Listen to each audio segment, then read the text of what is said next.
વંદન માસ્ટર્સ. તો હવે તમને લાગશે કે આ શું ક્યાંથી આવી ગયું. તો હવે મેં મારા ચેનલ માટે કાંઈ નવું સોચ્યું કે આ દુનિયામાં વ્લોગિંગ, મતલબ તમે યુટ્યુબમાં જોશો તો વ્લોગિંગ તો બહુ જ લોકો કરે. તો અને મેં પણ વ્લોગિંગ ટ્રાય કરી લીધું છે, પણ મને એવું લાગ્યું કે વ્લોગિંગ પણ ઠીક છે, પણ આ જે ટૉપિક હું હવે ચેનલ માટે લઈ આવીશ એ ચેનલ બહુ અંડરરેટેડ છે. બહુ લોકોને ખબર નથી કે બહુ લોકોને આ વસ્તુની જરૂરત છે, પણ એ લોકો અનઅવેર છે. એ લોકોના માઇન્ડમાં હજી આ વાત નથી, તો એ લોકોને કંઈક ખાલી ખાલી લાગે. સો હવે આપણે વાત કરશું ધ્યાન, મેડિટેશનના ઉપર. સો આજનો આપણો ટૉપિક છે વોટ ઇઝ આનાપાનાસતિ ધ્યાન. આનાપાનાસતિ ધ્યાન શું છે? તો આના એટલે જે શ્વાસ આવતો હોય, પાના મતલબ જે શ્વાસ જતો હોય, અને સતિ મતલબ કે આના અને પાના મતલબ શ્વાસ આવતો અને જતો હોય એને સંભાળીને રાખે, એને મલાવીને રાખે. તો आनापानासति ध्यान એટલે आती और जाती श्वास के साथ मिलकर रहना.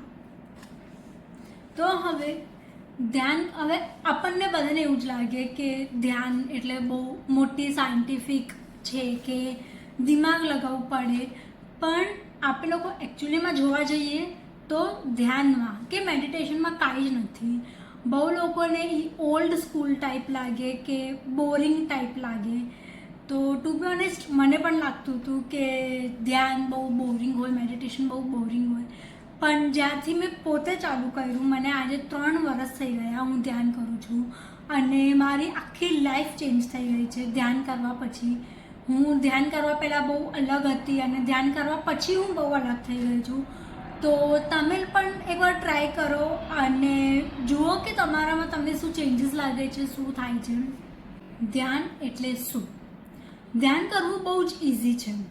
તો હવે આપણે જોશું કે ધ્યાન કરવાની પોઝિશન શું છે, કેવી રીતે બેસાય. કોઈ પણ પોઝિશનમાં બેસવાનું, હાથ અને પગને ક્રોસ કરવાનું, મતલબ આપણે ગુજરાતીમાં બોલીએ પોલાઠી વાળીને, તો એવી રીતે બેસવાનું અને હાથને આવી રીતે ક્રોસ કરી દેવાનું અને એકદમ રિલેક્સથી બેસી જવાનું. તમે ક્યાંય પણ બેસી શકો, તમે બેડ ઉપર પણ બેસી શકો, નીચે પણ બેસી શકો, ચેર ઉપર પણ બેસી શકો, ક્યાંય પણ બેસવાનું. બસ એ જોવાનું છે કે હાથ અને પગ બંને ક્રોસ હોય.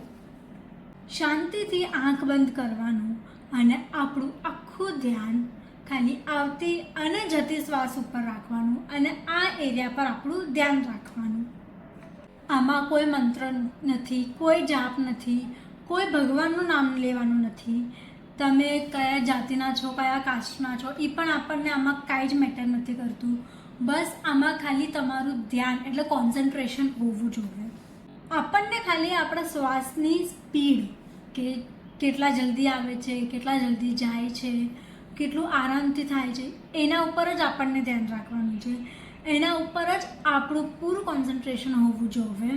મનમાં કોઈ વિચાર આવે, કોઈ આલતુ ફાલતુના વિચાર આવે તો એને સીધા કટ કરી દેવાના અને આપણું પાછું આખું ધ્યાન શ્વાસ ઉપર એટલે કે નાકના નીચે લઈ આવવાનું અને પૂરું ધ્યાન પાછું ત્યાં. અને જે પણ તમે સ્ટાર્ટિંગથી કર્યું કે આંખ બંધ કરવાની, પાછું શ્વાસ ઉપર ધ્યાન રાખવાનું, એ પાછું આપણને ચાલુ કરી દેવાનું. અને આ વસ્તુ તમને સ્ટાર્ટિંગમાં થોડા ટાઈમ લાગશે, 1 વીક જેટલું, પણ પછી તમે જેટલું રેગ્યુલર કરશો એટલું આ નહીં થાય. એટલે જે તમારા આલતુ ફાલતુના વિચારો છે એ ઓટોમેટિક આવવાના બંધ થઈ જશે અને તમે ક્યારેક ડીપ મેડિટેશનમાં વયા જશો, તમને પોતાને જ ખબર નહીં પડે. ધ્યાન કોઈ પણ જગ્યાએ થાય, કોઈ પણ સમયમાં કરી શકાય અને કોઈ પણ સિચ્યુએશનમાં કરી શકાય. આપણે જ્યારે ટ્રાવેલ કરતા હોઈએ ત્યારે પણ કરી શકાય. ગાડીમાં શાંતિથી આપણે બેસીને પણ આ વસ્તુ કરી શકીએ છીએ. અગર તમે બિગનર છો, તમે પહેલી કે બીજી વાર કરો છો, તો જેટલી તમારી ઉંમર છે એટલા મિનિટ બેસવાનું. 10 વર્ષનું બાળક હશે એ 10 મિનિટ માટે બેસશે. 40 વર્ષના કોઈ હશે તો એ 40 મિનિટ બેસશે. કોઈ 20 વર્ષના હશે એ 20 મિનિટ બેસશે.